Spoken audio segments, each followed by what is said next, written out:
Alors je sais, nous avons la présidente avec Marie-Odile de Sada. Les grandes présidentes, elles interviennent toujours après, j'allais dire, les gens qui font partie de leur grande tribu. Voilà. Et Catherine Olivet est également présidente de l'association France Alzheimer dans le 93, donc une zone où il faut aussi défendre les valeurs de la République. Merci et encore pardon pour les paroles toujours excessives d'Emmanuel. Juste simplement, j'ai envie aujourd'hui, à vous voir encore aussi nombreux, de rappeler comment est né l'EREMA. L'EREMA, il est né, je dirais, de quelque chose qui a été un véritable choc, qui était le rapport du professeur Joël Ménard. Et cet homme-là, il venait totalement de l'extérieur. Il ne connaissait rien à la maladie d'Alzheimer. Il a beaucoup rencontré, il a beaucoup écouté. Et ça a donné que son rapport commençait par la question éthique.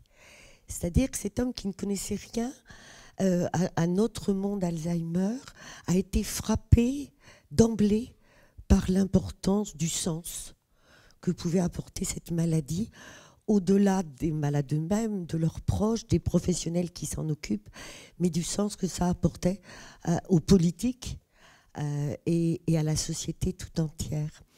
Et de ce rapport sont nées les propositions et les objectifs du plan Alzheimer et donc la création de l'EREMA. Moi, je suis extrêmement bouleversée de voir partout à quel point des gens du plus humble professionnel jusqu'à des politiques responsables ou des financeurs responsables, chacun est à la recherche de sens dans cette maladie du non-sens. Et la force d'un autre homme, que je ne désignerai pas parce qu'il déteste ça,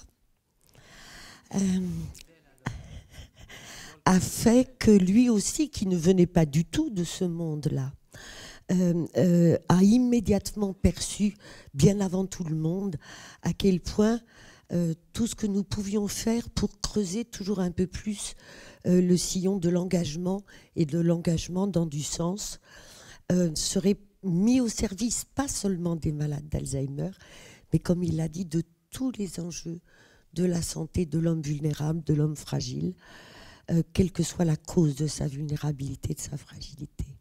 Donc voilà, simplement pour vous dire que moi, tout simple et humble bénévole de France Alzheimer, je trouve que de vous contempler ce matin est un cadeau extraordinaire.